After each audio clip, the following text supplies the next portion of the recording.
आमिर खान के बड़े बेटे जुनैद खान की रिसेंटली रिलीज फिल्म महाराज काफी चर्चा में है। ये फिल्म रिलीज होने से पहले ही काफी सुर्खियों में थी क्योंकि इसको लेकर लोग लगातार विरोध कर रहे थे। विरोध करने की वजह थी फिल्म की कहानी। फिल्म की कहानी यूं तो ब्रिटिश काल के दौरान की है, लेकिन इसमें एक ऐसे बड़े पुजारी की कहानी को दिखाया गया है जो भक्ति के नाम पर लोगों का गलत इस्तेमाल करता था। ये कहानी 19वीं सदी के एक पत्रकार, कार्यकर्ता, सुधारक के बारे में है जो लोगों को चरण सेवा जैसी प्रथा के खिलाफ बोलने के लिए जागरूक करता है। फिल्म को देखकर बॉबी देओल की आश्रम की याद आ जाती है। जिस तरह से आश्रम के काशीपुर वाले बाबा थे, उसी से मिलती जुलती कहानी महाराज की है। महाराज और आश्रम में दोनों ही पुजारियों को औरतों के भक्षक के तौर पर दिखाया गया है। कहा जा सकता है कि तरीके अलग लेकिन मकसद एक ही। ये जुनैद खान की पहली फिल्म है जिसमें उन्होंने लोगों की उम्मीद से ज्यादा अच्छा काम किया है। जुनैद की डायलॉग डिलीवरी के साथ उनके चेहरे के हाव भाव भी काफी अच्छे हैं। हालांकि जुनैद खुद अपनी एक्टिंग से उतने खुश नहीं हैं। ये बात उन्होंने खुद एक इंटरव्यू में कही है। अब आपको ये बताते हैं कि क्या है फिल्म की कहानी। नेटफ्लिक्स पर रिलीज हुई फिल्म महाराज एक कोर्ट केस की कहानी है जिसमें एक ऐसे धार्मिक नेता का पर्दाफाश किया जाता है जो धर्म के नाम पर कई बुराइयों को बढ़ावा दे रहा था।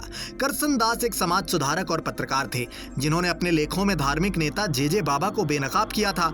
फिल्म में करसन दास का किरदार जुनैद ने निभाया है और जयदीप अहलावत जदुनाथ की भूमिका में है जिन्हें महाराज कहा जाता है।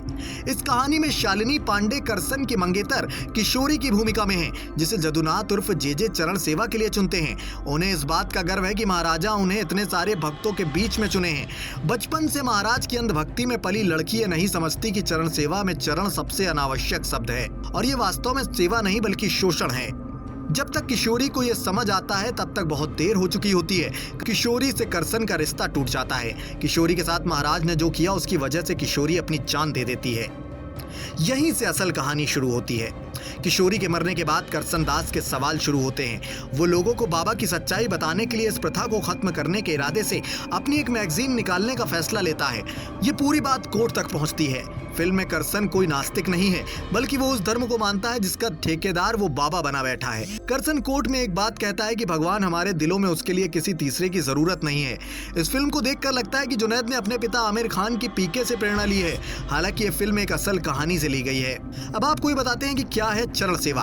कहानी में जिस तरह दिखाया गया कि बाबा जे हर बार किसी नई लड़की को चरण सेवा के लिए चुनते हैं। इस चरण सेवा में वो लड़की नाबालिग भी हो सकती है और बालिग भी। चरण सेवा के लिए जो भी महिला बाबा चुनते हैं उसका हाथ पकड़कर उसके अंगूठे को अपने हाथ के अंगूठे से दबाते हैं। इससे लोग समझ जाते हैं कि बाबा ने इस लड़की को चरण सेवा के लिए चुन लिया है। इसके बाद लड़की के घर में खुशियां मनाई जाती हैं। असल चरण सेवा का खेल इसके बाद शुरू होता है जब लड़की को बाबा के कक्ष में लाया जाता है। इस कक्ष में बाबा उस लड़की के साथ शारीरिक संबंध बनाता है। इसके अलावा ये जो चरण सेवा की प्रक्रिया होती है उसको कुछ पैसे देकर लोग देख सकते हैं। अंधविश्वास का आलम यह था कि इस पूरी प्रक्रिया को देखते हुए लोग रो रहे होते हैं। जहां पर लड़की के साथ गलत हो रहा है तो इसको भक्ति के साथ जोड़कर लोग देखते थे। इस चरण सेवा के बाद कई महिलाएं प्रेग्नेंट हो जाती हैं, लेकिन उसको भी लोग गलत नहीं मानते थे। वो बाबा की औलाद को अपना नाम देकर पालते थे। चरण सेवा देकर जब लड़की घर जाती है तो उसके घर पर अच्छा खाना बनता था। इसी चरण सेवा के खिलाफ करसन की लड़ाई होती है जिसको वो गलत और अंधविश्वास बताता है और लोगों की आंखें खोलने की कोशिश में लग जाता है। करसन का मानना था कि कलम की ताकत बहुत ज्यादा होती है। जो वो लिखेगा उसको लोग पढ़ेंगे और अपनी आंखें खोलेंगे।